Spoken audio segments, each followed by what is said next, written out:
മറുവശം SLC കുട്ടികൾ ഇത്രയും പേര് വിജയിച്ചു. കുഞ്ഞു പത്രത്തിന്റെ ഏറ്റവും താഴെ ഏതാ പത്രക്കാർ പോലും ഇഷ്ടമല്ല, നെഗറ്റീവാണ്. നമുക്ക് അതാ ഇഷ്ടം. ചെമ്മന്നൂരിൽ 15 വർഷം മുമ്പേ മരിച്ച ആ അനിലയുടെ മരണം കൊലപാതകമായിരുന്നു. അല്ലേ?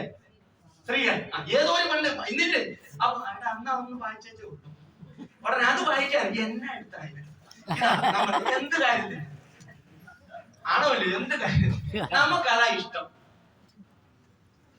വീടിന്റെ അടുത്തുള്ളവര് ഫുള്ളാ പ്ലസ് കൊച്ചിന്റെ, നമ്മുടെ അടുത്തുള്ള കൊച്ചിന് ഫുള്ളാ പ്ലസ് കിട്ടി.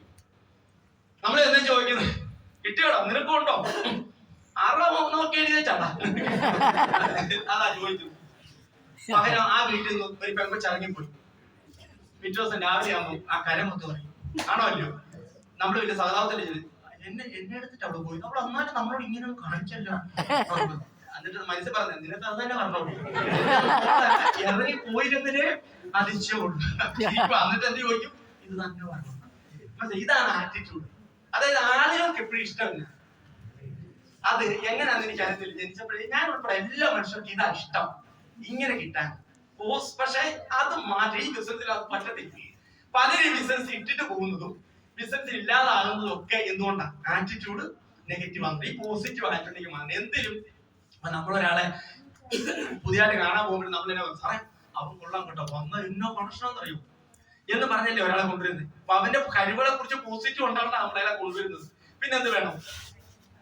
നല്ല ഉയർന്ന് ചിന്തിക്കണം. ഇതിനകത്ത് വന്നാൽ നല്ല രീതിയിൽ നമുക്ക് ചിന്തിക്കാൻ പറ്റണം. പോസിറ്റീവ് ആയിട്ടുള്ള ഹൈ തിങ്കിങ്. അതായത് നമ്മുടെയൊക്കെ മനസ്സിന്റെ ചിന്ത എന്നാന്നറിയോ? നമ്മളൊക്കെ ജീവിച്ചു വന്ന സാഹചര്യങ്ങളിലൊക്കെ നമ്മളെ വളർത്തി വരുമ്പോൾ ഉണ്ടാകുന്ന ചിന്തകളാണ്. അത്രയും സ്വപ്നങ്ങളെ നമുക്കുള്ളൂ. ഇപ്പം ഞാൻ എന്റെ കുഞ്ഞുനാളൊക്കെ വളരെ കഷ്ടപ്പെട്ട് ജീവിച്ചു വന്ന മനുഷ്യൻ. ഒത്തിരി കഷ്ടപ്പെട്ട ഞാൻ ഡിഗ്രി വരെ പഠിക്കുമ്പോൾ ഒരു ഭയങ്കര ബുദ്ധിമുട്ടുകളായിരുന്നു. അങ്ങനെ പഠിച്ചു വന്നത്. അപ്പൊ ഞാൻ ഈ 10ാം ക്ലാസ് ഒക്കെ കഴിഞ്ഞിട്ട് എടത്വ കോളേജിൽ പ്രീ ഡിഗ്രി പഠിക്കാൻ പോകുമ്പോഴാണ് ആദ്യമായിട്ട് ഷർട്ടൊക്കെ തേക്കാൻ തുടങ്ങി. മറ്റേ അലക്കിയ ഷർട്ട് ഇട്ടോട്ടങ്ങ് പോകുന്നു എന്നുള്ളതുള്ളൂ. അപ്പം കോളേജിൽ പഠിക്കാൻ പോകാം. ഞങ്ങൾ ബോട്ട് കയറി, ചമ്പക്കുളത്തുനിന്ന് പോട്ടാ. ഈ ബോട്ടാലാണ് എടത്വ കോളേജിൽ പോകുന്നത്. എന്റെ കൂടെ 10ാം ക്ലാസ് പഠിച്ച ആളിനെ കിട്ടിക്കൊണ്ട് ഞങ്ങൾ ഒന്നിച്ച് പഠിച്ചു ഇവിടുത്തെ ട്രെയിനിങ് ഒക്കെ ആയിരിക്കും. അപ്പൊ എന്റെ ക്ലാസ്സിൽ പഠിച്ച ആൾ കിട്ടിക്കൊണ്ട്. അപ്പൊ ഈ രീതിയിൽ ഇപ്പൊ പ്രീ ഡിഗ്രി 1989 പ്രീ ഡിഗ്രി പഠിക്കാനായിട്ട് ഞാൻ പോകുമ്പോ ഈ ഷർട്ടൊക്കെ തേച്ചിട്ടാ പോകുന്നത്. അപ്പം തേക്കുന്ന എന്നാ ഉണ്ടാ ചിരട്ട, മറ്റേ കറണ്ട് തേപ്പൊട്ടിയല്ല, ചിരട്ടയുടെ തേപ്പൊട്ടി. ചിരട്ട കത്തിച്ച് അത് കരിച്ച് അതിന്റെ ചൂടുകൊണ്ട് നമ്മൾ തേക്കുന്നു.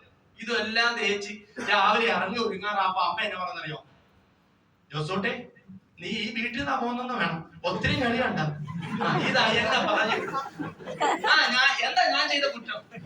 മെനയായിട്ട് ഒരു ഷർട്ട് ഒന്ന് ചുളുക്കം തേച്ചൻ എന്റെ അമ്മ പറഞ്ഞൊരു വാചകമായി, നീ ഒത്തിരി ഞെളിയണ്ട, പിന്നെ ഇത്ര അങ്ങോട്ട് പോകണ്ട എന്ന് പറഞ്ഞാൽ നമുക്ക് ഇത്രയൊക്കെ മതി, ഇതിലപ്പുറം ഒന്നും നീ ചിന്തിക്കേണ്ടെന്നല്ലേ.